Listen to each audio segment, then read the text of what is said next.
ऐसे पवित्र क्षण को आप अपने भीतर उतारने का प्रयास करिए।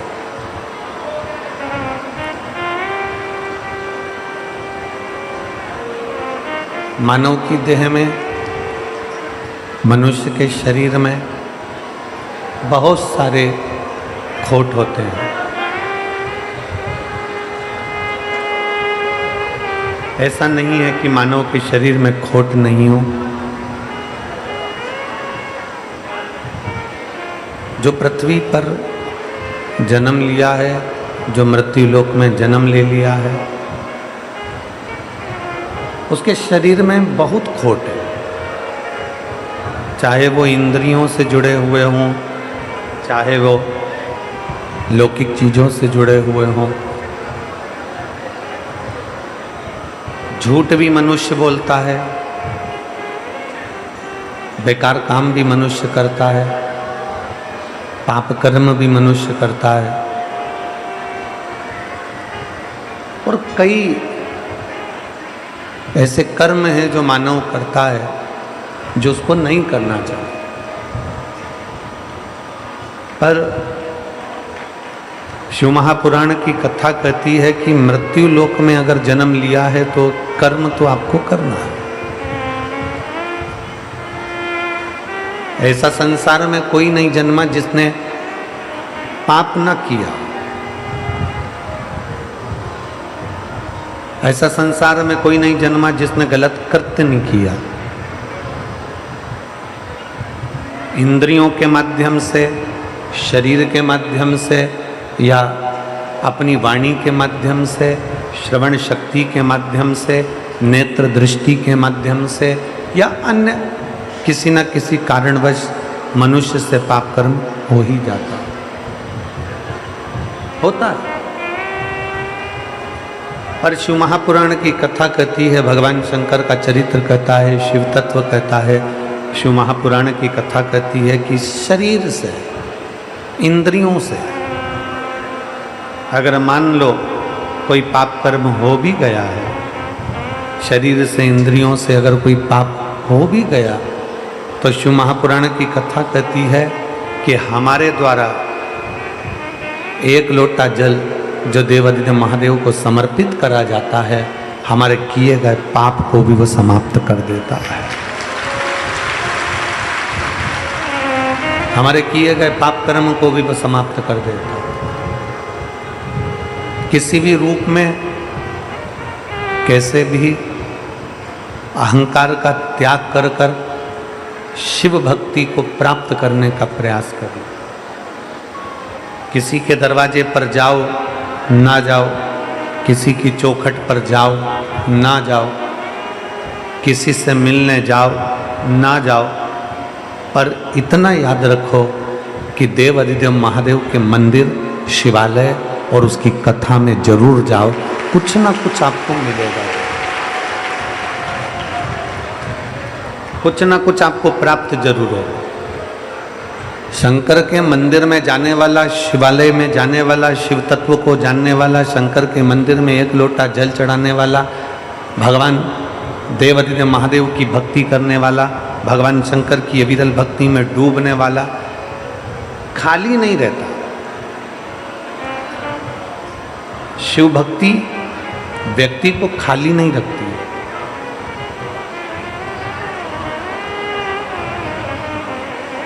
ये उदाहरण है माता पार्वती जी का चरित्र।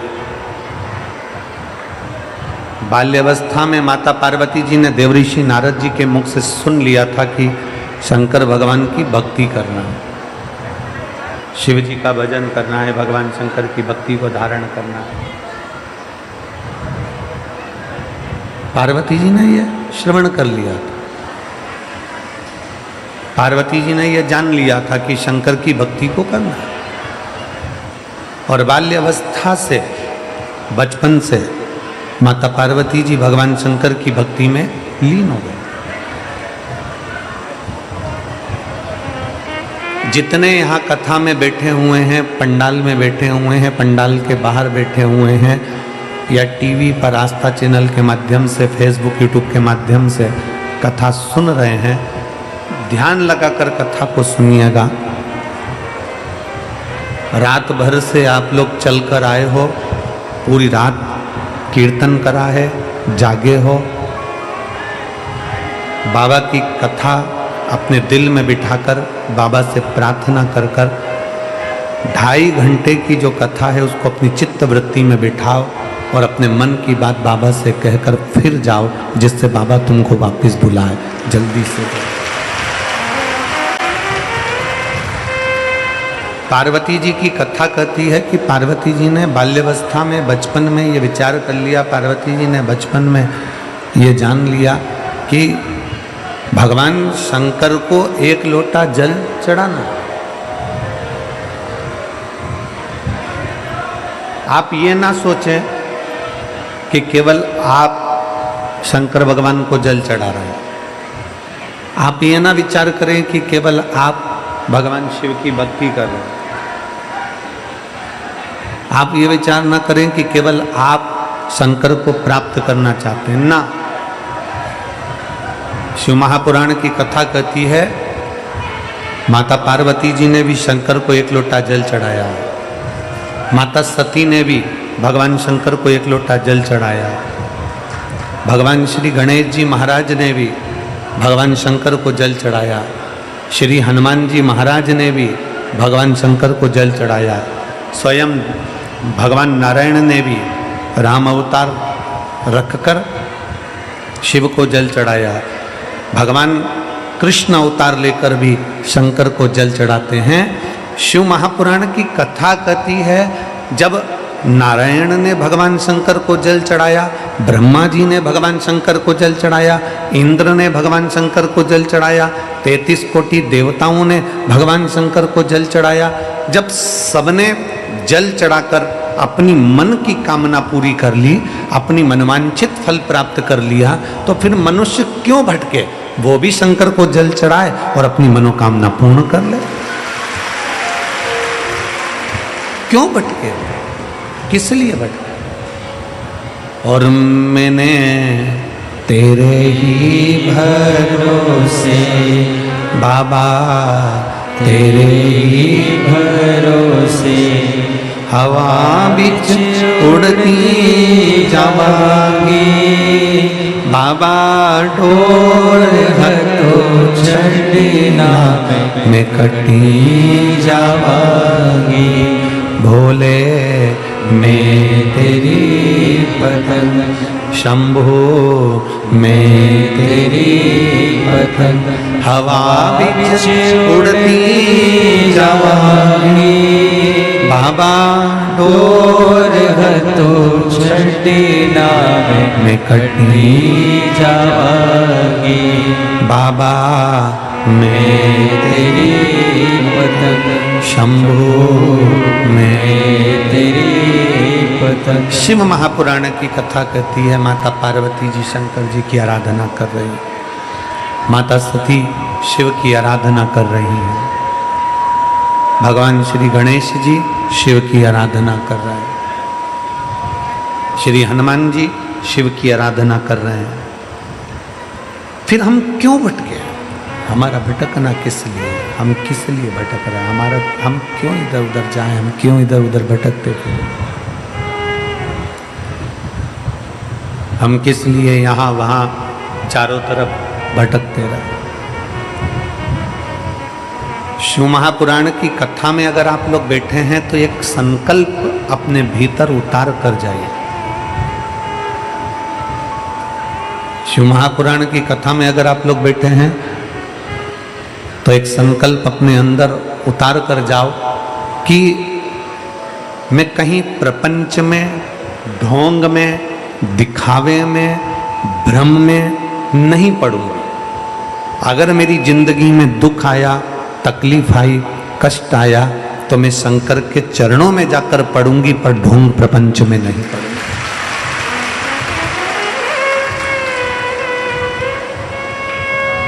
मैं शिव के द्वार जाऊं ना, मैं भगवान शंकर की चौखट पर जाऊं, मैं भगवान शंकर के दरवाजे पर जाऊं।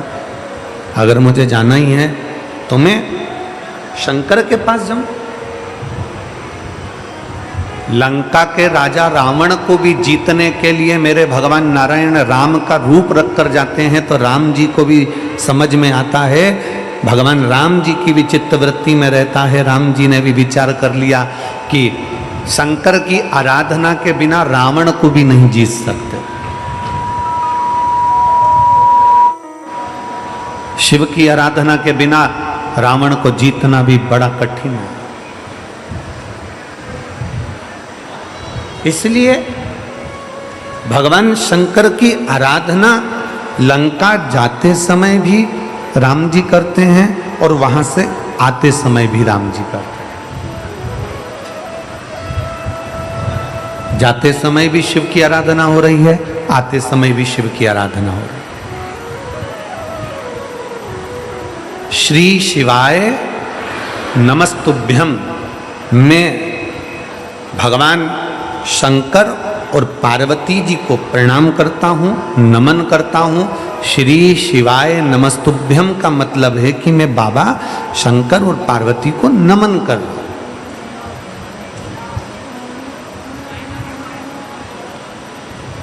एक पत्र है,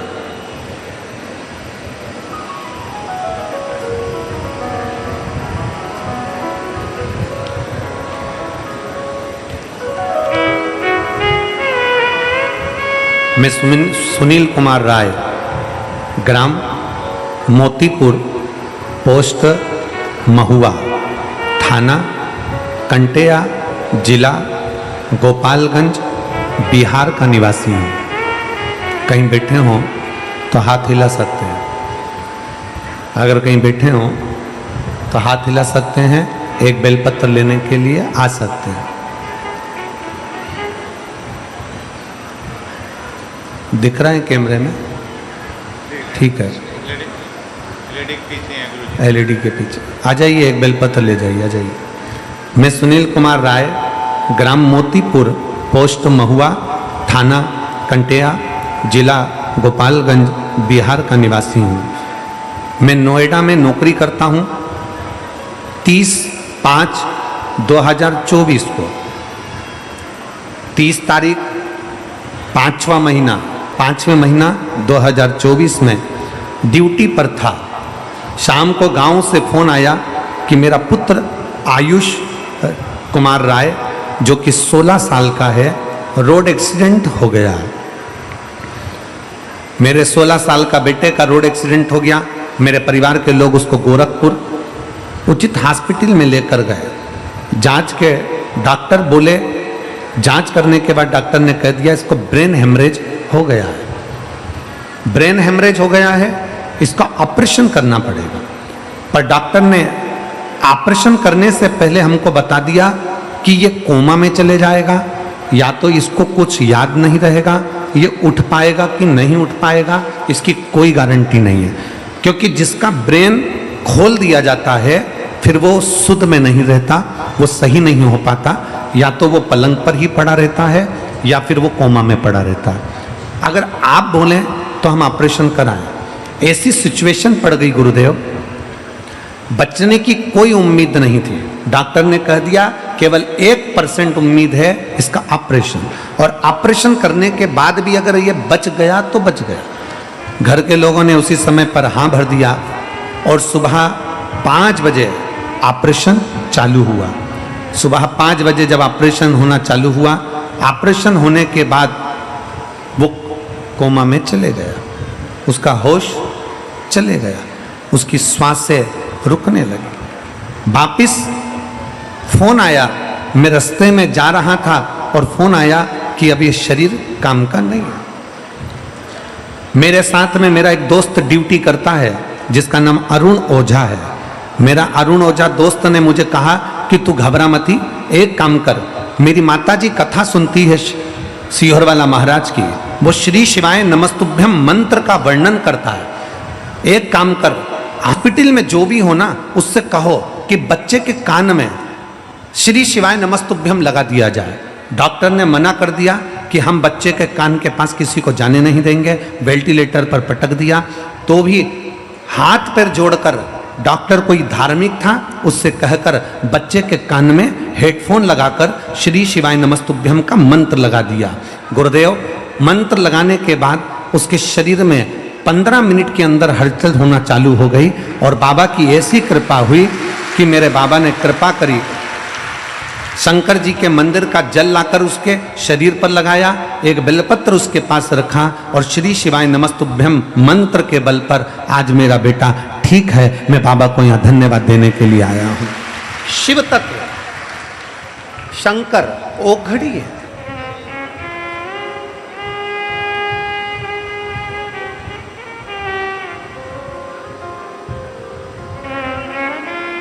हमने तो आपको कई बार कथाओं में भी कहा, शायद आप लोगों ने लिखा भी होगा, हमने तो कथा के माध्यम से भी आपको वर्णन किया कि अपने घर के दरवाजे पर श्री शिवाय नमस्तुभ्यम लिख दो। क्यों? सामने वाला अगर कोई व्यक्ति आ रहा है, शिव महापुराण की विद्येश्वर संहिता कहती है कि श्री शिवाय नमस्तुभ्यम बोलने वाले के केवल मुख का दर्शन कर लो तो हजारों अश्वमेध यज्ञ का फल प्राप्त हो जाता है और हमारे पुण्य प्रबल हो जाते हैं। हमने क्यों कहा कि अपने घर के दरवाजे पर श्री शिवाय नमस्तुभ्यम लिखो? क्योंकि जो तुम्हारे दरवाजे पर आएगा, दरवाजा बजाने से पहले, दस्तक देने से पहले, बेल बजाने से पहले वो आपके दरवाजे पर श्री शिवाय नमस्तुभ्यम पड़ेगा। जब उसके मुख से श्री शिवाय नमस्तुभ्यम निकल जाएगा तो आप जब दरवाजा खोलेंगे तो उसके मुख का भी दर्शन करेंगे तो आपका जीवन सार्थक हो जाएगा।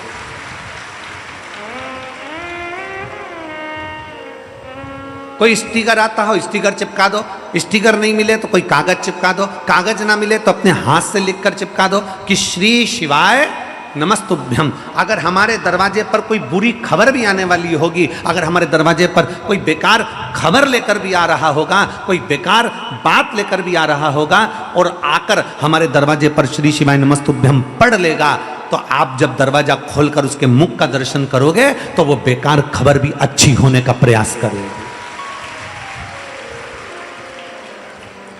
श्री शिवाय नमस्तुभ्यम शिव महापुराण की विद्येश्वर संहिता का वो तत्व है जिसको दुनिया के लोग अगर समझ जाएं, कहते हैं दुनिया के लोगों को पहले स्मरण में नहीं था कि पशुपति व्रत क्या है। शिव महापुराण के माध्यम से लोगों ने पशुपति व्रत को जाना, शिव महापुराण के माध्यम से भगवान शंकर की विरल भक्ति को जाना, शिव तत्व को।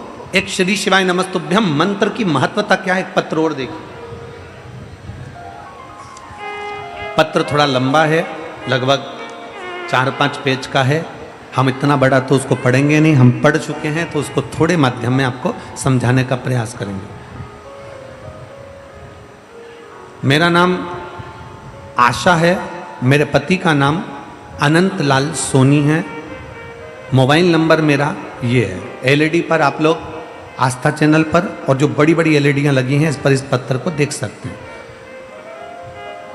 मेरा नाम आशा है, मेरे पति का नाम अनंत लाल सोनी है। मेरा मोबाइल नंबर, ये 2 मोबाइल नंबर उन्होंने लिखे। फरीदाबाद में रहने वाली हूँ, SGM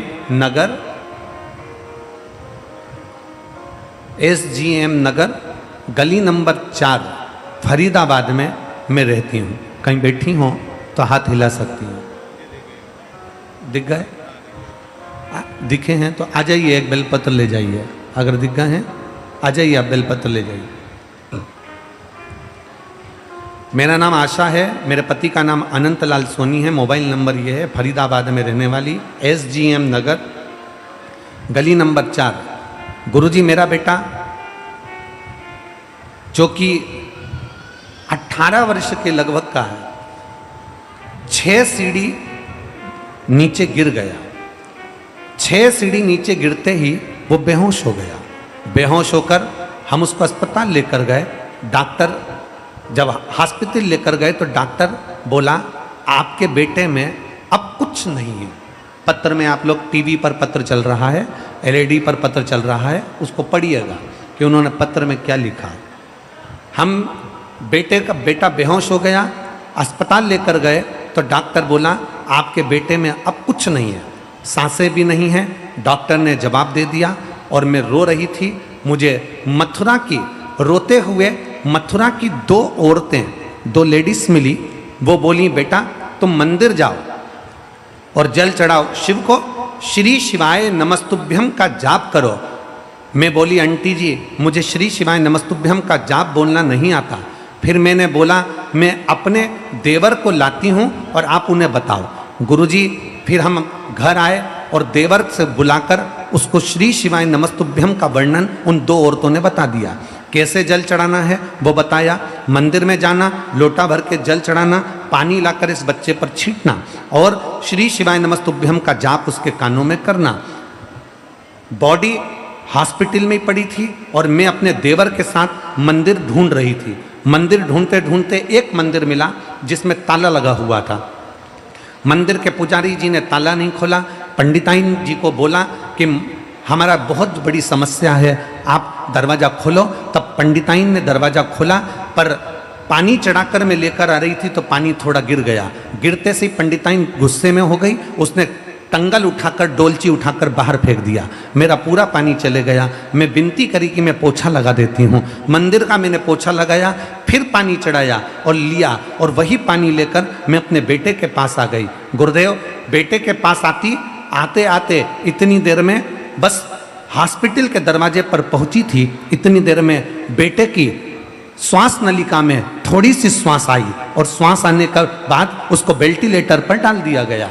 जैसे ही वेंटिलेटर पर डाला मैं अपने बेटे के शरीर पर पानी को लगा दी।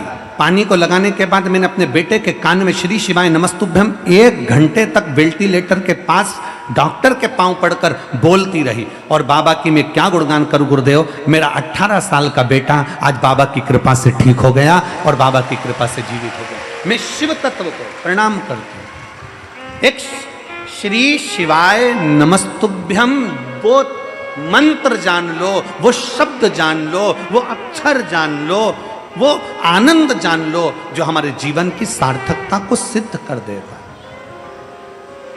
दीपावली पर अपने अपने घर की सफाई करो, दीपावली पर अपना दरवाजा साफ करो, दीपावली पर अपने दरवाजे को साफ करो, मना नहीं। पर दीपावली पर एक नियम बनाओ कि मैं अपने दरवाजे पर बंदरवाल लगाऊं ना लगाऊं, मैं अपने दरवाजे पर आम पत्ता लगाऊं ना लगाऊं, मैं अपने दरवाजे पर लाइट लगाऊं ना लगाऊं, पर अपने दरवाजे पर श्री शिवाय नमस्तुभ्यम जरूर लिखूंगी, जिससे मेरे जीवन की सार्थकता सिद्ध हो। आने वाला व्यक्ति क्या लेकर आ रहा है, आने वाला व्यक्ति कौन आ रहा है, आने वाला व्यक्ति किस भाव से आ रहा है, ये समझने के लिए वो क्या खबर ला रहा है, अच्छी है बुरी है, सामने वाला व्यक्ति क्या लेकर आ रहा है, अच्छा है बुरा है, कम से कम वो हमारे दरवाजे पर आकर खड़ा होगा। दरवाजा बंद होगा, जितनी देर खड़ा रहेगा उतनी देर उसके दरवाजे पर श्री शिवाय नमस्तुभ्यम पड़ेगा।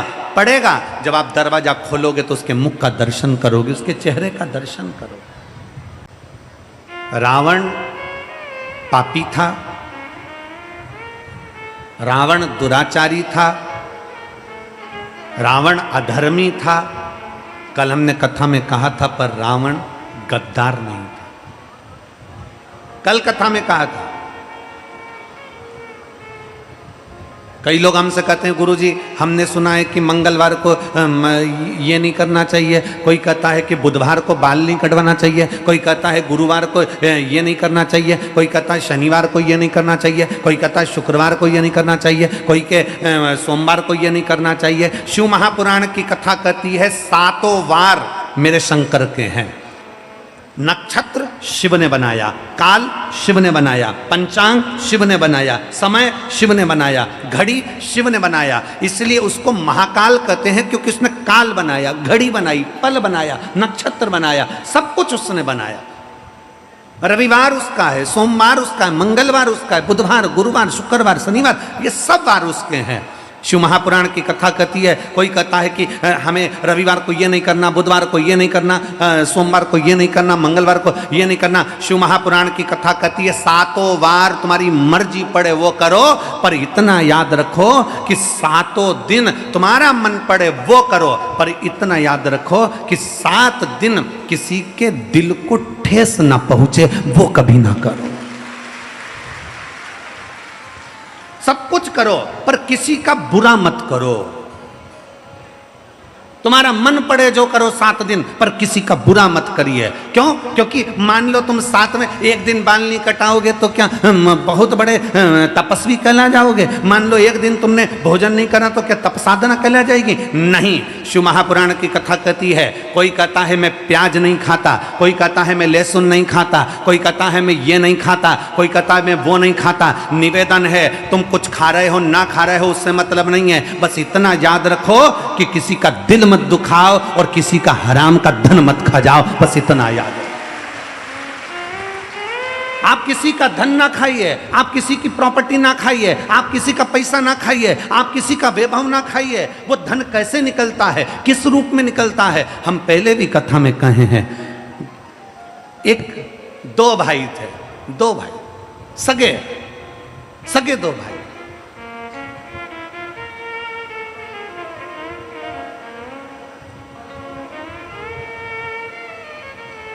एक भाई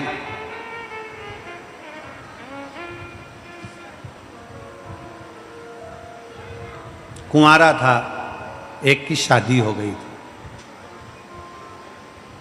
घर में पत्नी थी, छोटा भाई था।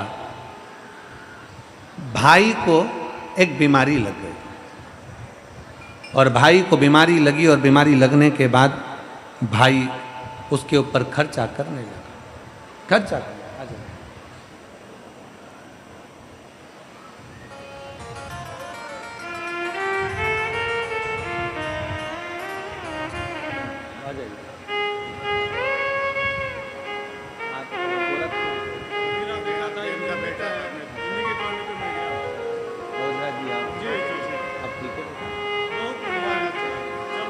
आप ही हैं, ये ओझा जी हैं जिन्होंने इनसे कहा था कि अपने 16 साल का बेटा जिसका ब्रेन खोल दिया गया और कोमा में चले गया, उसके पास में 1 घंटे तक लगातार उसके कानों में श्री शिवाय नमस्तुभ्यम बोलते रहे और आज बेटा ठीक हो गया है। ये बेटा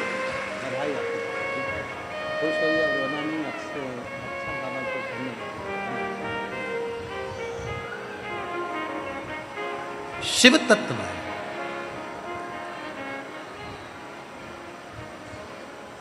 ओघड़ी है शिव भक्ति कर रही है। दो भाई, छोटे भाई के शरीर में रोग हो गया। रोग होने के बाद छोटा भाई धीरे धीरे बीमार पड़ता डॉक्टरों को दिखाया, दवाइयां दिलाई, औषधि दिलाई, सब कुछ करा। आखिरी में छोटा भाई ठीक नहीं हुआ। पैसे पे पैसा लग रहा था, धन पर धन लग रहा था। धर्म पत्नी ने अपने पति से कहा, सुनो तुम्हारे भाई पर लगभग लाखों रुपए खर्च हो गए पर तुम्हारा भाई ठीक नहीं होता, तो मेरा निवेदन है डॉक्टर से मिल लो और डॉक्टर से मिलकर एक काम करो कि तुम्हारे भाई को धीरे धीरे कर कोई ऐसी दवाई दे दो जिससे तुम्हारा भाई, क्योंकि अब चल सकता नहीं, पड़ा रहता है, पलंग पर है, उसका जीवन बेकार हो गया, तो उससे तो उसके प्राण छूट जाए तो अच्छा। डॉक्टर से मिलो जाके।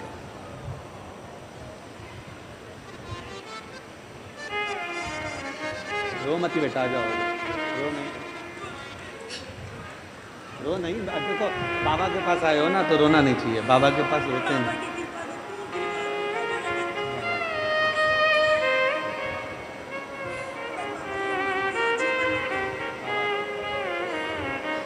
कह रही हैं, मैंने पत्र में लिखा, एक बार तो प्राण छूट चुके थे, दूसरी बार ठीक हो गया, कुछ दिन बाद वापिस कोमा में चले गया, फिर वापिस मंदिर जाना चालू करा, तीसरी बार फिर कोमा में चले गया और बाबा की कृपा से अब बेटा पूर्ण तरह से ठीक होकर बाबा के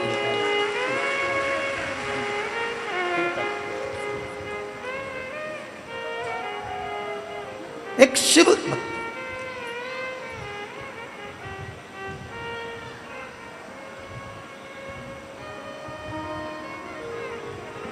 बड़े भाई की पत्नी ने कहा कि अब इनका शरीर, तुम्हारे छोटे भाई का शरीर साथ नहीं दे रहा, डॉक्टर से मिलो और कोई ऐसी दवाई ले लो जिससे स्लो पॉइजन जैसा दे देकर, अगर अपन पॉइजन देकर मारेंगे तो लोग कहेंगे कि बताओ भाई को मार दिया। कोई दवाई ऐसी दे दी जाए जो धीरे धीरे तुम्हारा छोटा भाई, अब शरीर में कब तक पैसा लगाओगे, वो शरीर काम का नहीं है। बड़े भाई ने कहा ठीक है, डॉक्टर से जाकर मिले, डॉक्टर ने एक दवाई दे दी, 2-2 बूंद ये दवाई देते रहना, किसी को मालूम ना पड़े, और वो मरीज गया। डॉक्टर कभी ऐसी दवाई नहीं देता कि किसी के प्राण छूटे। ये बड़ा भाई डॉक्टर के पास नहीं गया था, ये बड़ा भाई किसी हाकिम के पास पहुंच गया, किसी अन्य के पास पहुंच गया और थोड़ा धन देकर उसी को डॉक्टर बनाकर उसी से धन देकर दवाई लेकर आ गया। डॉक्टर कभी बुरा नहीं करता। हमने पहले भी कहा कि डॉक्टर शिव का एक रूप होता है। ये दवाई लाया, दवाई लाकर अपनी पत्नी को दी, पत्नी 2-2 बूंद डालती जाए, देती जाए, धीरे धीरे धीरे धीरे भाई मर गया। मर गया, प्रॉपर्टी पूरी हो गई, अपनी जमीन जायदाद अपनी हो गई, समय बीत गया। बड़े भाई के घर में औलाद नहीं थी, जैसे ही छोटा भाई मरा उसके 1 साल बाद छोटे भाई मरने के बाद में भाई की पत्नी को औलाद हो गई। औलाद हो गई, समय आया, समय आने पर बच्चा बड़ा हुआ, बड़ा होकर बच्चा और बड़ा हुआ, बड़ा होने के बाद में फिर उस बच्चे का विवाह हुआ। विवाह होने के बाद उसकी भी पत्नी आ गई। पत्नी आने के बाद फिर उसकी तबीयत उस बच्चे की खराब हुई। बच्चे की तबीयत खराब हुई तो बाप को मालूम पड़ा कि असाध्य रोग हो गया है, जो रोग समाप्त नहीं हो रहा। बाप अपने उस बेटे के पास में बैठा था, बहू रो रही थी, माँ रो रही थी और बेटे के पास रोता रोता रोता रोता आंख से आंसू ढाल रहा, आंख से आंसू निकल रहे। भगवान तूने क्या कर दिया, मेरे बेटे को कौन सा रोग दे दिया, मेरे बेटे को कितनी बड़ी तकलीफ दे दी, भगवान तूने क्या कर दिया। अंतिम क्षण था, रो रहा था, तड़प रहा था। पूरा घर बिक गया, जमीन बिक गई, जायदाद बिक गई, बेटे को सही कराने में सारी जमीन जायदाद बिक गई, पूरा धन चले गया। तब बाप रोते रोते बोला, बेटा न अब तो कुछ भी नहीं बचा, तेरी माँ के जेवर तक चले गए, सब कुछ चले गया, अब तेरी पत्नी के तन के जेवर भी चले गए, पर तू ठीक नहीं हो पा रहा बेटा, तुझे क्या हो गया, कौन क्या कर गया, समझ में नहीं आता। तब आखिरी में शिथिल सा बेटा पलंग से उठकर बोला, भैया मैंने अपने हिस्से की प्रॉपर्टी पूरी अपने ऊपर खर्च करवा ली।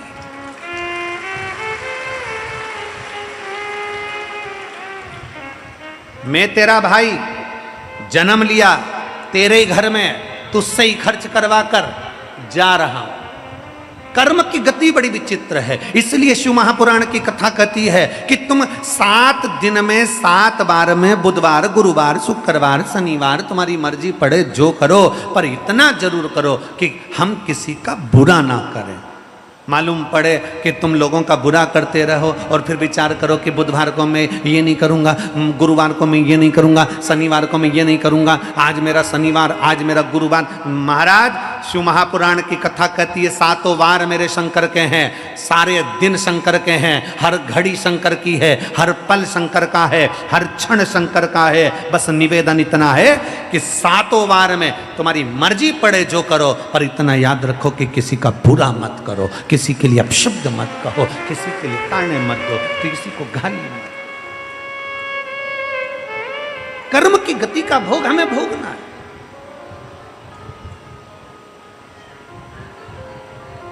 कोई दूसरा कर्म गति का भोग भोगता ही नहीं है।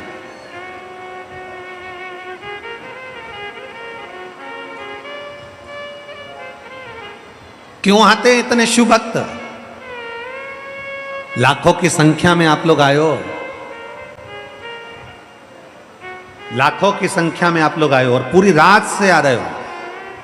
पंडाल में जगह नहीं, धूप में बैठे हुए हो, किसी के पास छाता है, किसी के पास नहीं है, परंतु आप अपनी दरी बिछाकर रात भर बाबा का कीर्तन कर कर भोलेनाथ का नाम जप करते हुए पूरी रात से बैठे हो, एक जैसे इंतजार कर रहे हो। शिव पुराण चालू होगी, भगवान शंकर की कथा प्रारंभ होगी।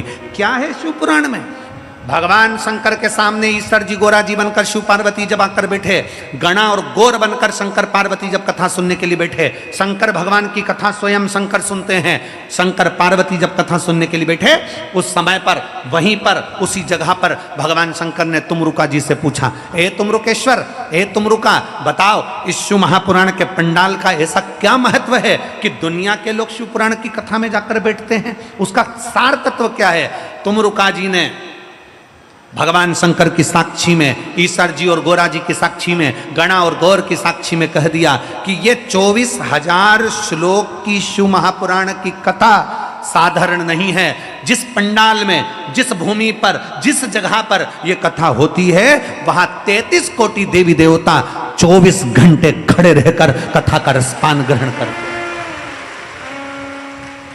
ये 24,000 श्लोक की शिव महापुराण की कथा 24 घंटे देवताओं को खड़ा रखकर भगवान शंकर के विरल कथा का रसपान करते हैं। किसका मंगल बेकार, किसका शनि बेकार, किसका गुरु बेकार, किसका बृहस्पति बेकार, किसका शुक्र बेकार, किसका राहु बेकार, किसका केतु बेकार, किसके घर में वास्तु दोष, किसी के घर में काल सर्प दोष, किसी के घर में पितृ दोष। शिव महापुराण की कथा कहती है, जब वो कथा सुनकर उठकर अपने घर के लिए जाता है, उसके शरीर से उसी जगह की मिट्टी, पुलिस इंस्पेक्टर की पोस्ट से रिटायर हुए हैं। मेरे पति को 2/5/2024 में हार्ट की परेशानी हो गई थी। गुरुदेव 4 बार डॉक्टर को दिखाया तो कहा कि इनका हार्ट काम नहीं कर रहा। हार्ट ने काम करना बंद कर दिया। बहुत बड़ी प्रॉब्लम सामने खड़ी हो गई गुरुदेव। पति को परेशान देखकर हम पूरा घर परेशान हो जाता। अब करे तो करे क्या? गुरुदेव किसी काम करने वाली महिला ने कहा कि जीजी टीवी खोलो, टीवी में सीहोर वाला महाराज कथा कर रहा होगा, आप अंकल से कहो वो कथा सुनेंगे। टीवी खोली, उस समय आपकी कथा 1 बजे से 4 बजे तक आ रही थी। वो कथा का रसपान करना प्रारंभ करा। मेरे पति को विश्वास नहीं हुआ कि शिव महापुराण की कथा सुनने से क्या रोग का निदान हो सकता है। तब टीवी पर कथा सुनना प्रारंभ करा। उसी दिन मेरे पति ने कथा सुनते से कहा कि तू जा और जाकर 1 लोटा जल ये सीहोर वाले महाराज के कहने पर चढ़ाना प्रारंभ कर। मैं जाती, शंकर के मंदिर से जल लाती, अपने पति को गिलास में भरकर वो जल पीने के लिए थोड़ा सा दे देती। रोज अपने पति को जल देना प्रारंभ करा और डॉक्टर ने तो बहुत डरा दिया था गुरुदेव।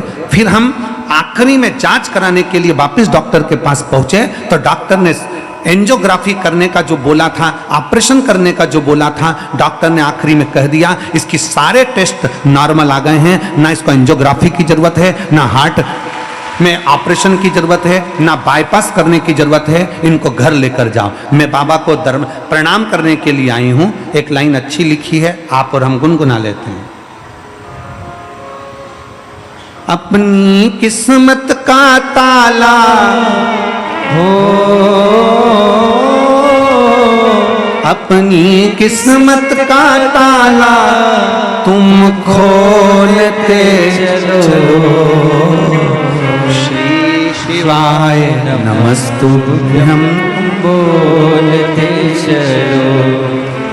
श्री शिवाय नमस्तुभ्यं बोलते चलो। भगवान से अपने मन की बात भाव के साथ जब हम प्रार्थना कर कर जाते हैं, शिव क्यों ना संभाल ले।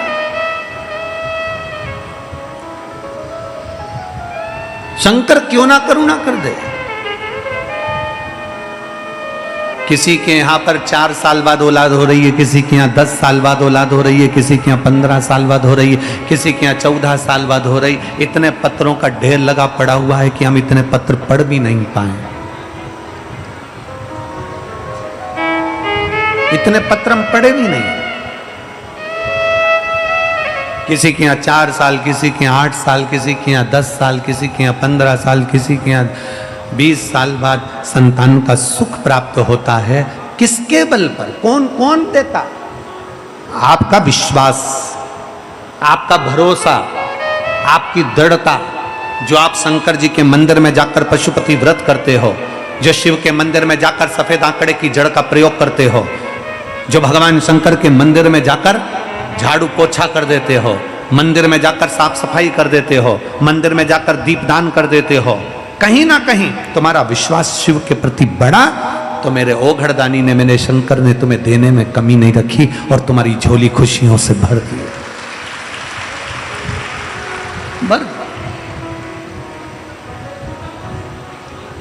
प्रतिदिन अच्छा सोचो, अच्छा विचारो, अच्छा करने का प्रयास करो। अच्छा सोचिए, अच्छा विचारिए और अच्छा करने का प्रयास करिए। हमारा नियम है, हम हमारे भोले बाबा की सेवा करते हैं, हमारे ठाकुर जी की सेवा करते हैं, हम हमारे शंकर जी की सेवा करते हैं, सालिग्राम जी की सेवा करते हैं, लड्डू गोपाल जी की सेवा करते हैं, कल्लू जी की।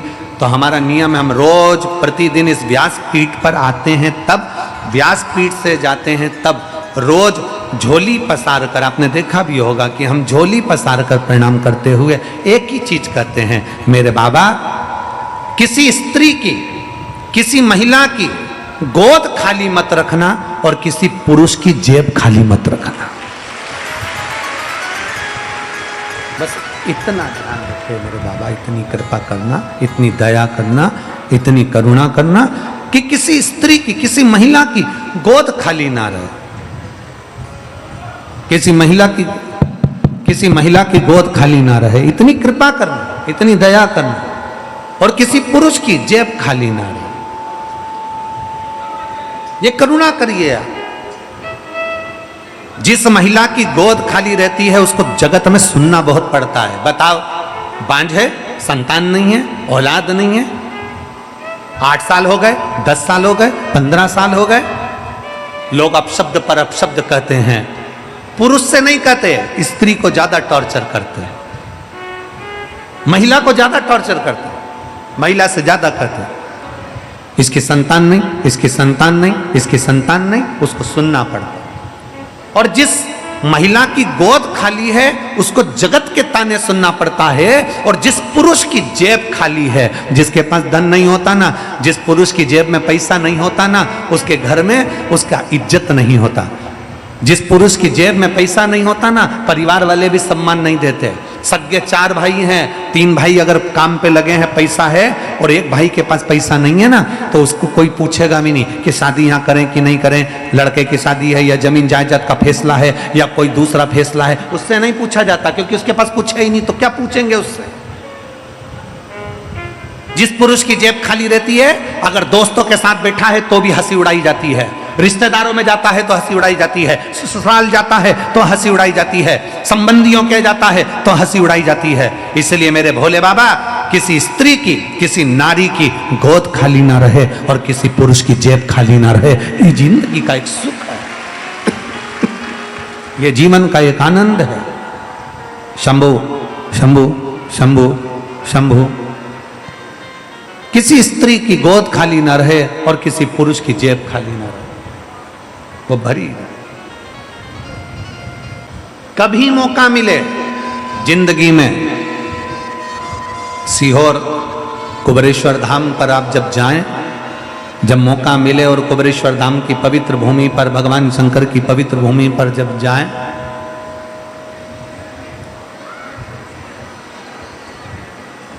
भगवान शिव की चौखट पर जब जाएं, साउंड वालों की भी आदत होती है, अच्छा साउंड चलता रहेगा तो उसमें उंगली कर देते हैं कि गड़बड़ कर दो, मान।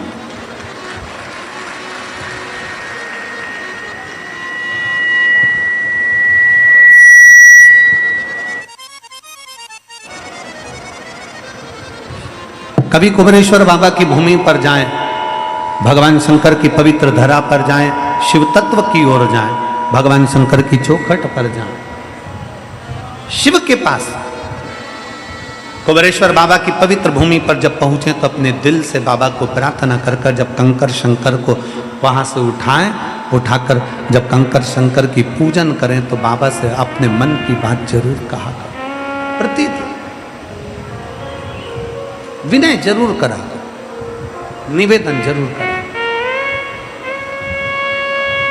और खाली ना जाता कोई दर से तुम्हारे, खाली न जाता कोई कर से तुम्हारे मैं भी खड़ी हूँ नंदी बाहे पसारे अपने हृदय से लगा लो गिरा जा रहा हूँ उठा लो भोले अपने दर से अब तो ना टालो गिरी जा रही हूँ उठा लो। बाबा से अपने मन की बात भाव के साथ जब हम शिव से कहें, शिव उसको स्वीकार करो। शंकर उसको स्वीकार करो। कितनी आस, कितना विश्वास, कितना भरोसा आप लोग हृदय में रख कर आते हो, श्रवण करते हो। एक लोटा जल शंकर जी को समर्पित करते हो, बाबा उसको स्वीकार करते हैं।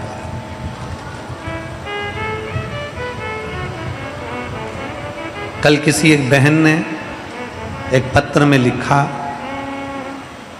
शिव कौन सा जल स्वीकार करते हैं? शंकर भगवान कौन सा जल स्वीकार करते हैं?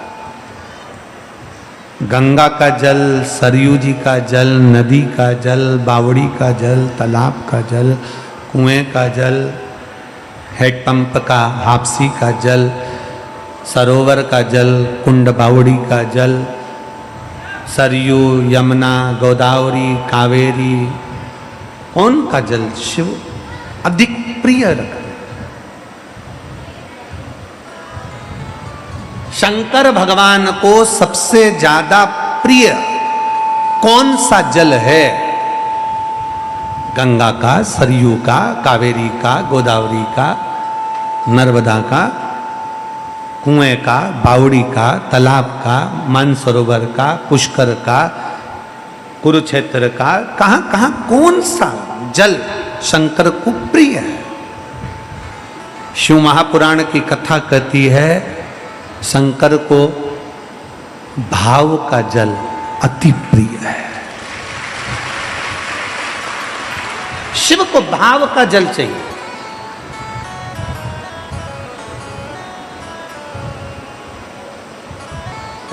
एक लाइन पहले आप लोग भजन में गुनगुनाते थे, भगत के बस में है भगवान, भगत के वश में है भगवान, भगत बिना ये कुछ भी नहीं है, भगत बिना ये कुछ भी नहीं है, और भगत है की जान भगत के वश में है भगवान। फिर आगे उसमें कहा, भाव बिना ये कुछ भी नहीं है, भाव बिना ये कुछ भी नहीं है, और भाव से रीझे शाम भगत के वश में है भगवान, भगत के वश में है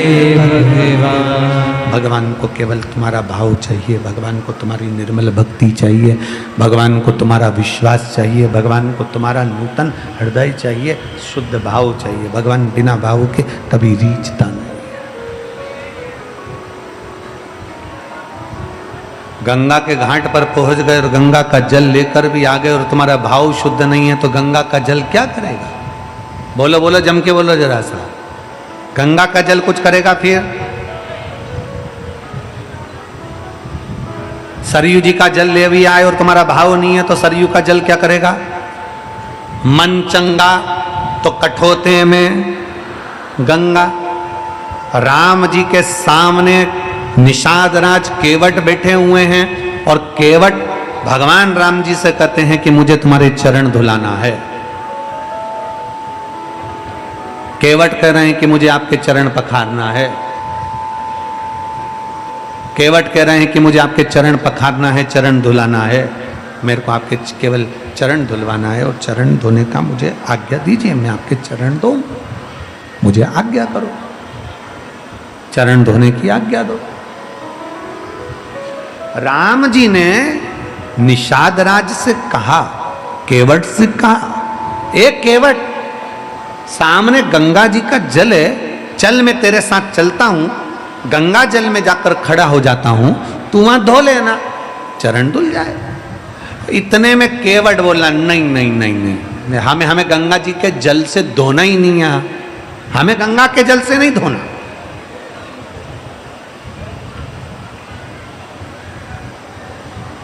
हमें गंगा के जल से तुम्हारे चरण धोना ही नहीं है।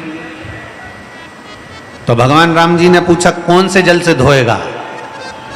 जो शिव महापुराण की कथा कर रही थी वही मेरे राम जी ने केवट से कहा है। बहुत ध्यान लगाकर सुनना। हमने कई बार कथाओं में कहा, मंदिर का जल लेकर मंदिर में मत चढ़ाओ। बोला कि नहीं बोला? जम के बोलो जरा। मंदिर में से पानी भर लिया, मंदिर की बाल्टी में से जल भर लिया और भगवान को चढ़ा दिया ना। शिव महापुराण की कथा कहती है, अपने घर जाओ, घर से लोटे में जल भर कर लेकर आओ। जब घर का जल लाकर चढ़ाओगे तो शिव उसको स्वीकार करेगा। केवट क्या करा है? केवट ने कहा, नहीं प्रभु, मैं गंगा जी के जल से तुम्हारे चरण नहीं धोऊंगा। तो फिर जल कहां से लाएगा? इतने में केवट कहता है, मैं जल अपने घर से लेकर आऊंगा, अपने घर से। तो राम जी केवट पर हंसकर बोले, तेरे घर में जो जल है वो कहां का है? केवट बोला, ये गंगा जी का ही है। हे गंगा जी का ही। तो फिर घर के जल में और गंगा के जल में क्या अंतर आ गया? केवट कहता है, ये तो गंगा अविरल बह रही है, धोए तो कोई धो ले, पर घर जाऊंगा, घर जाकर अपने हंडे में से, मटके में से, अपने मटके में से, अपने हंडे में से, वो मेरे घर का हंडा मटका है, उसमें से मैं जब जल भर कर लेकर आऊंगा तब मैं आपके चरण पखारूंगा। तो वो जल साधारण नहीं होगा, गंगा के जल से भी प्रबल हो जाएगा। जिसने रामचरितमानस सुनी है, जिसने रामायण पढ़ी है, केवट अपने घर गया, घर जाकर अपनी पत्नी को आवाज लगाया, कठोता कहाँ है? कठोता जानते हो? जम के तो बोलो जरा, जानते हो? कठोता मतलब आटा उसनने का बर्तन, पात। हमारे यहाँ सीहोर में उसको परात कहते हैं। अब तुम्हारे उत्तर प्रदेश में क्या कहते हैं हमको नहीं, परात कहते हैं। उसी को कठोता कहते थे। उस पहले काय के परात चलती थी, अभी तो स्टील की, तांबे की, पीतल की परात चलती है, पहले चलती थी लकड़ी की और पत्थर की परात। केवट गया घर, घर जाकर केवट ने आवाज लगाई,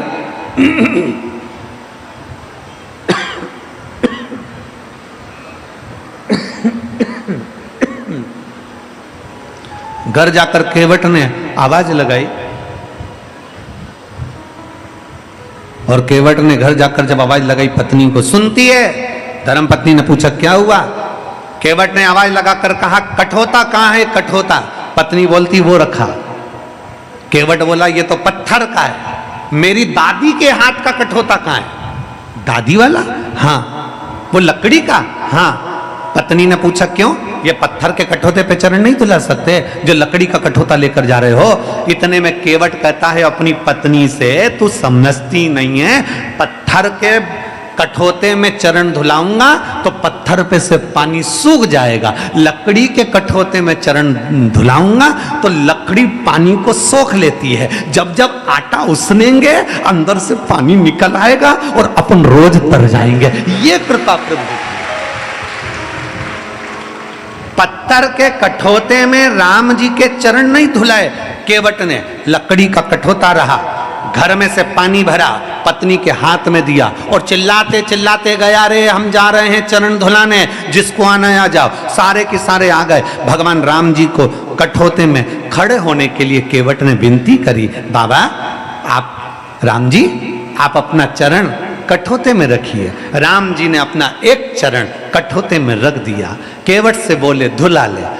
केवट बोला नी धुलाऊं। केवट बोला नी धुलाऊं। राम जी बोले धुला। केवट बोले नी धुलाऊं। क्यों? केवट बोला हमारी अम्मा कहती थी किसी का एक चरण छुओ या प्रणाम करो या किसी का एक चरण धो तो लड़की होती है, और दोनों चरण प्रणाम करो तो लड़का होता है। ओ प्रभु, हम आपके दोनों चरण पखारेंगे, दोनों चरण को प्रणाम करेंगे। राम जी से कहा तुम दोनों पांव बर्तन में रखो। अब बर्तन था छोटा और राम जी के चरण मोटा। अब बर्तन में रखें तो रखें कैसे? इन्होंने लक्ष्मण को देखा, सीता को देखा। सीता जी बोली अब तो रखना तो पड़ेगा, रख दो। राम जी बोले गिर पड़ेंगे। लक्ष्मण जी बोले आप चिंता मत करो, हम शेषनाग जब पृथ्वी को संभाल सकते तो तुम्हें भी संभाल लेंगे, तुम गिरोगे नहीं। तुम तो रखो, पांव रखो अंदर, तुम रखो तुम्हारा पांव अंदर। और भगवान राम ने दोनों पांव रख दिए, दोनों पांव। और रखने के बाद इधर से लक्ष्मण जी पकड़े, इधर से सीता जी पकड़ी। इतने में केवट बोला नहीं, टच नहीं चलेगा, हम कीपैड वाले हैं, टच स्क्रीन से काम ही नहीं होगा, आप तो इनको छोड़ो। राम जी अकेले खड़े और केवट ने अपनी पत्नी को घर से जो जल भर कर लाया था, घर के जल का महत्व क्या है ये रामचरितमानस भी कहती है। केवट जो घर से जल लाया था वो अपनी पत्नी को दे दिया और पत्नी से कहा तू जल चढ़ा, मैं हाथ से मलता हूं। और पत्नी ने जल चढ़ाना प्रारंभ करा और केवट हाथ से मले तो राम जी का बर्तन केवट मलते मलते हिला दे। जैसे हिलाए तो राम जी के गिराएगा। केवट बोले नहीं गिरोगे, मेरे को पकड़ लो। राम जी बोले अभी लक्ष्मण को पकड़ रहा था तो मना करा, सीता को पकड़ रहा था तो मना करा, और अब क्या करें, मुझे पकड़ लो। इतने में राम जी के पत्र को, बर्तन को फिर हिलाया, उस कठोते को जैसे हिलाया तो राम जी गिरते गिरते बचे। इतने में लक्ष्मण जी बोले भैया पकड़ लो। इतने में केवट का कंधा पकड़ा, कंधा पकड़ा तो केवट बोला कंधा पकड़ोगे तो और गिर जाओगे, सिर पकड़ो सिर। अब राम जी ने एक हाथ से केवट का सिर पकड़ा। केवट भी पक्का भगत था, उसने सोच लिया था ये नारायण है, एक हाथ तो किसी पे भी रख देंगे, दोनों धरवाना है, दोनों धरवाना। और केवट ने चाल चली, चरण धुलाते धुलाते अब की बार पर हाथ को पूरा ही मोड़ दिया। जो कठोते को मोड़ा, इतने में राम जी ने दोनों हाथ सिर पर रख दिए। केवट के सिर पर हाथ थे, देवता पुष्पों की वृष्टि कर दी है। अरे धन्य है रे धन्य है। इतने में पत्नी ने पूछा ये दोनों हाथ तुम्हारे सिर पर कैसे आ गए? केवट ने कहा अगर गंगा जी के जल से धुलाता तो एक ही हाथ आता, घर से जल भर कर लाया इसलिए दोनों हाथ सिर पर आए। ये दोनों हाथ सिर पर।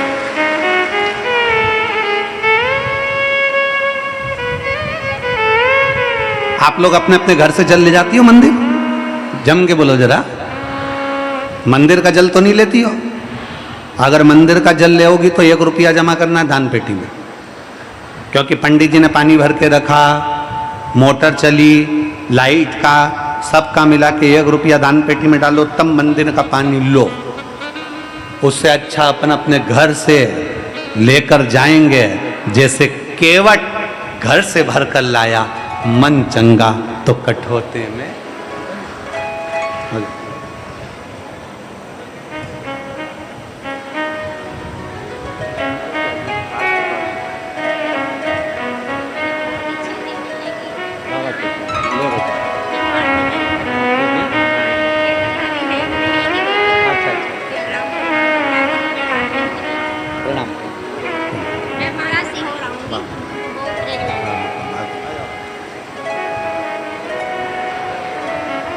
शिव तत्व हो,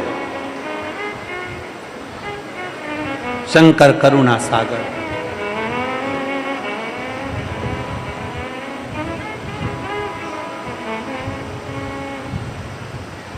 और जब शिव के लिए लोग कहते हैं कौन सा जल श्रेष्ठ है महाराज? एक महिला ने पत्र में लिखा था कल, गंगा का, यमुना का, सरयू का, कावेरी का, नर्मदा का, बावड़ी का, तालाब का, समुद्र का, कुंड का, सरोवर का, हेडपंप का, कौन सा जल श्रेष्ठ है? कौन सा जल श्रेष्ठ है? जम के बोलो जरा। भाव का जल। जो तुम हृदय से चढ़ा दो, तुम्हारे दिल से। जिस दिन तुम्हारा मन प्रसन्न होकर तुम भाव से अपने घर का जल भरकर जब बाबा के यहाँ चले जाओ, बाबा उस जल को स्वीकार कर लेता है और जैसे ही तुम चढ़ाते हो जल वैसे ही बदल देता है वो तुम्हारा कल। ये शिव की रीत है, ये शिव की रीत।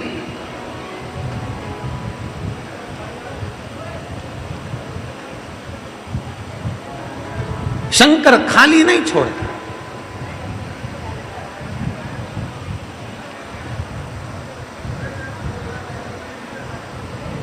हम जिसको समय दे रहे हैं वो हमको भी समय देता।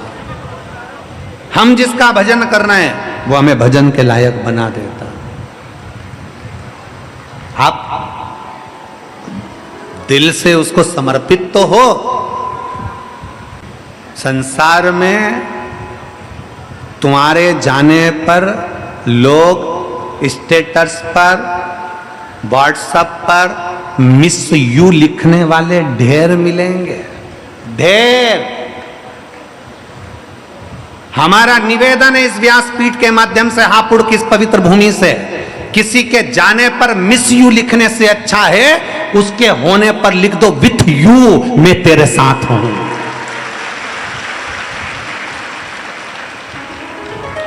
जब चले गया तो लिखा मिस यू। अब तुम्हें जब वो है, पृथ्वी पर है, जब संसार में है, तुम्हारे साथ में है, तुम्हारे पास में है, तो लिखो विथ यू मैं तेरे साथ हूं हर पल, हर घड़ी, हर क्षण।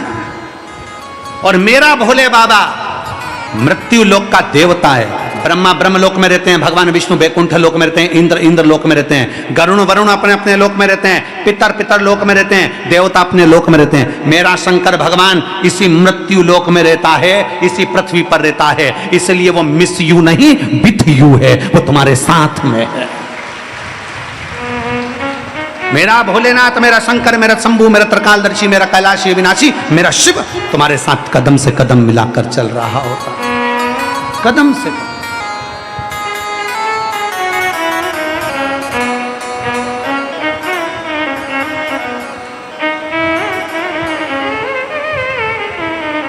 भगवान गढ़दानी भगवान शंकर से अपने मन की बात भाव के साथ में कहिए, बाबा उसको स्वीकार करे।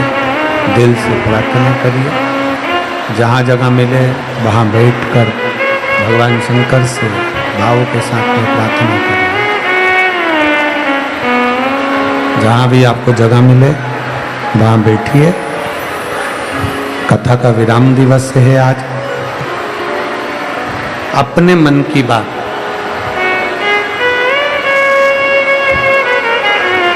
बाबा से दिल से कहें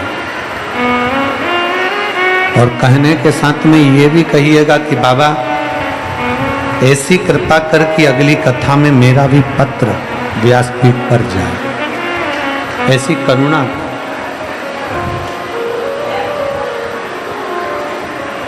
सभी लोग साथ में बोलेंगे, बाबा से विनय करेंगे, निवेदन करेंगे, प्रार्थना करेंगे।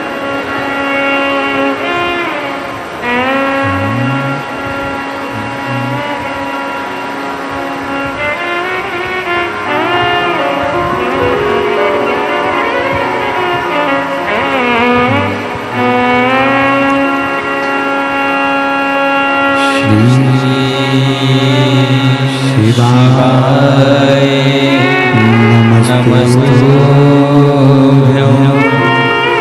श्री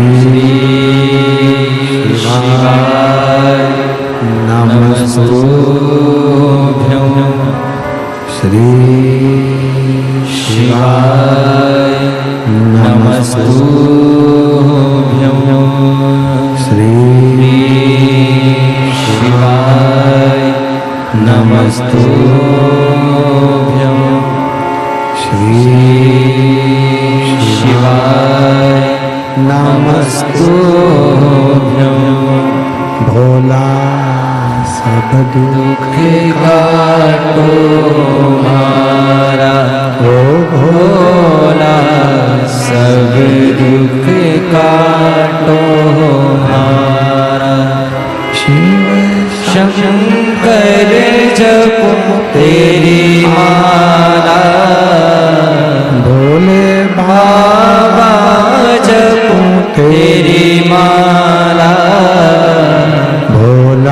सब दुख काटो हमारा।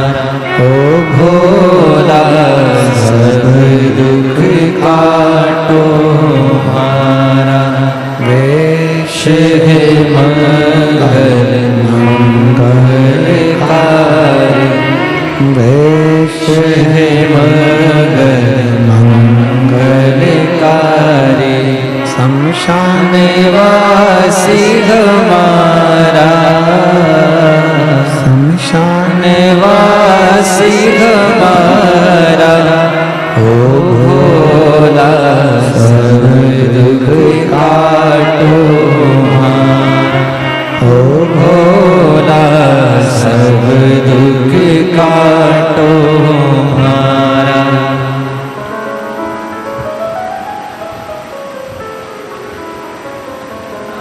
भगवान देवाधिदेव महादेव भगवान शिव की कथा कर रही है। भगवान शंकर का चरित्र वर्णन कर रहा। शिव महापुराण की कथा कहती है। भगवान शंकर का चरित्र कहता है, एक लोटा जल जब निषादराज लेकर आते हैं, केवट लेकर आते हैं, वो जल शिव जी को समर्पित कर, राम जी के चरणों में समर्पित करते हैं। उस एक लोटे जल का इतना महत्व हो जाता है क्योंकि वो घर से लाया गया।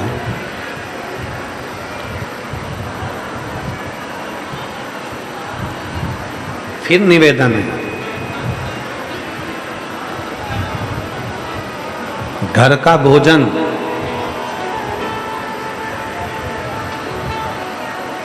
घर का भजन, ये दोनों साधारण नहीं है। ये दोनों साधारण नहीं है।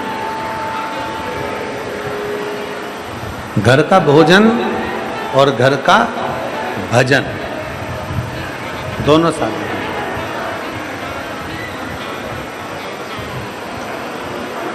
अपने घर में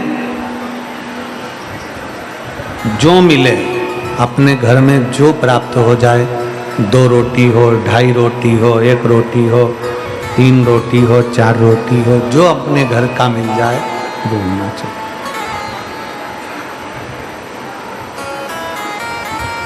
और अपने घर का भजन अपने घर के अंदर रहकर, अपने घर में जितना भगवान की भक्ति कर सकते हो, अपने घर में रहकर जितना भगवान का भजन कर सकते हो उतना भजन।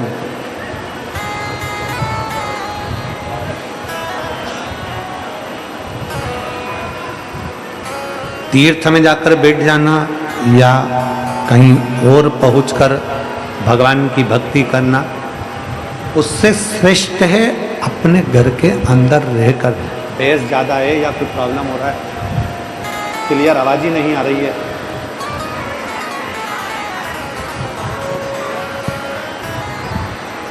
इतना तेज तो स्पीकर भी नहीं खुला है कि बार बार सीटी मारे। बेस हो रहा है या उसमें गड़बड़ हो रहा है कुछ ना कुछ।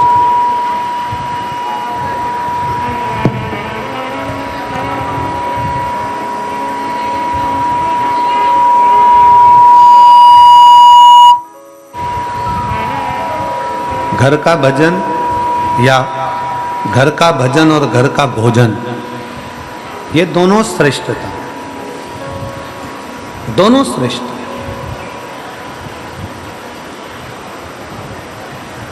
भजन भी हमारे घर का और भोजन भी हमारे घर का।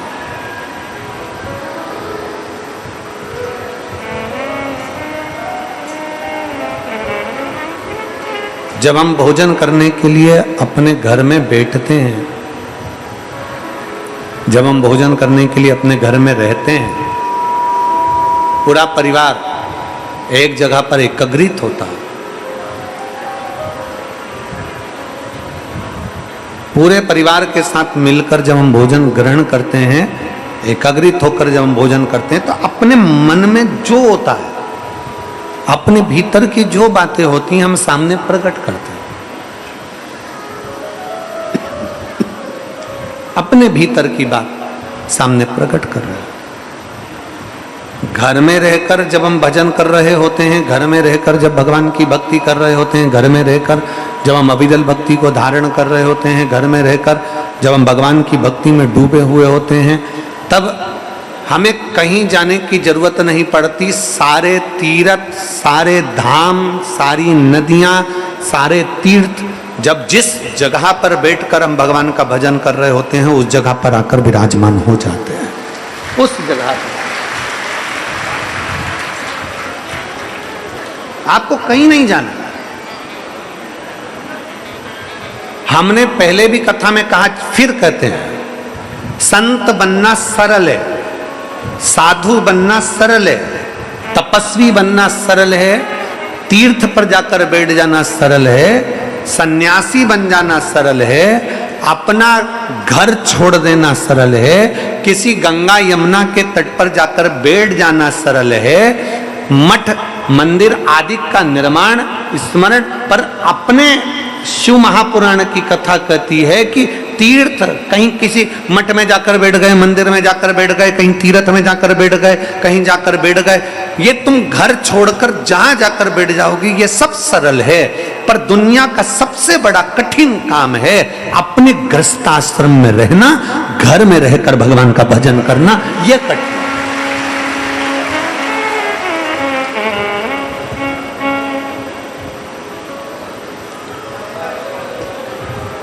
वो दुनिया का सबसे कठिन काम है।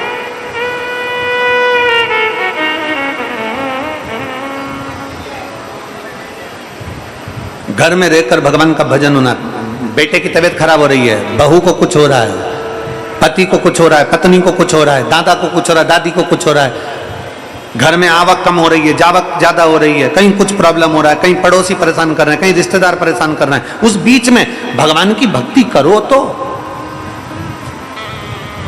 उस बीच में परमात्मा की भक्ति करो तो सर, कितना कठिन है।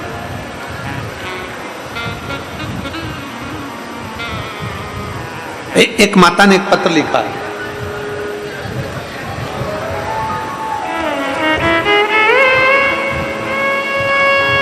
आरती सिंह, मैं गाजियाबाद कोट गांव की रहने वाली हूं, कहीं बैठी हो तो हाथ हिला सकती हैं। अगर कहीं बैठी हो तो हाथ हिला सकती हैं, बेलपत्र लेने के लिए आ सकती हैं। मेरा नाम आरती सिंह है, मैं गाजियाबाद कोट गांव की रहने वाली हूं। मैं बाबा का क्या वर्णन करूं गुरुदेव। 3 साल पहले बाबा की कृपा से कथा से जुड़ी हूं, संतान नहीं थी।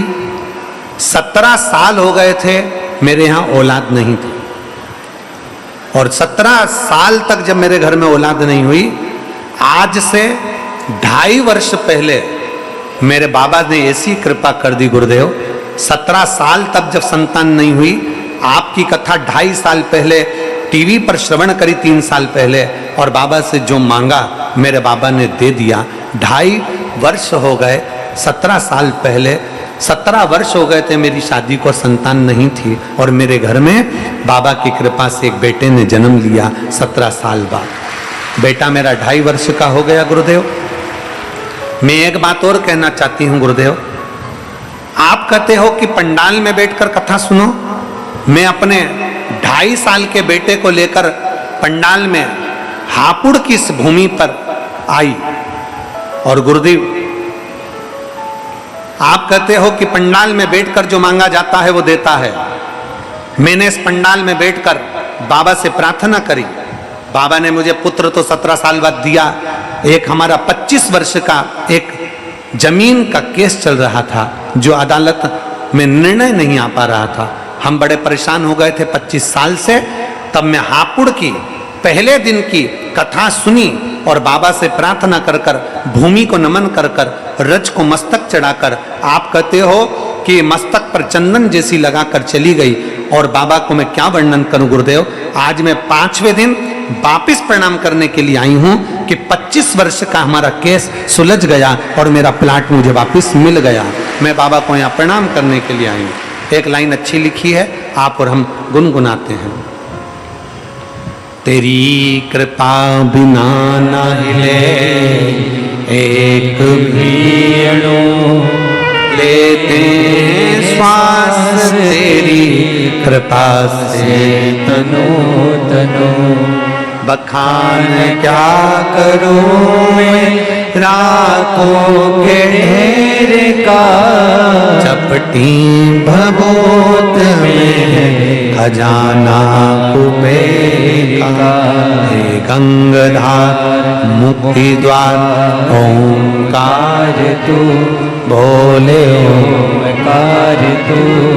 आयो शरण तिहारी शंभु तार तार तू। बाबा की कृपा शिव तत्व भक्ति के रूप में विराजमान। शिव तत्व एक अविरल भक्ति, एक विश्वास, एक भरोसा।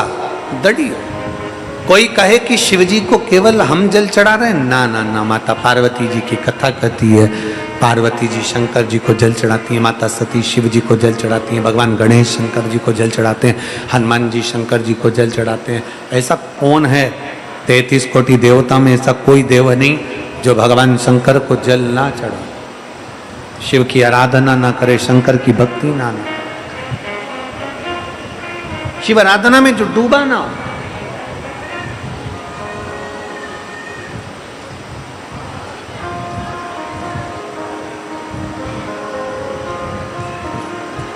शिव तत्व में जो डूबा ना, शंकर की विरल भक्ति में जो डूबा, कितना देता है वो, कितना प्रदान करता है वो। शिव महापुराण की कथा कहती है, जीव जीवित है, संसार में है, संसार सागर में है।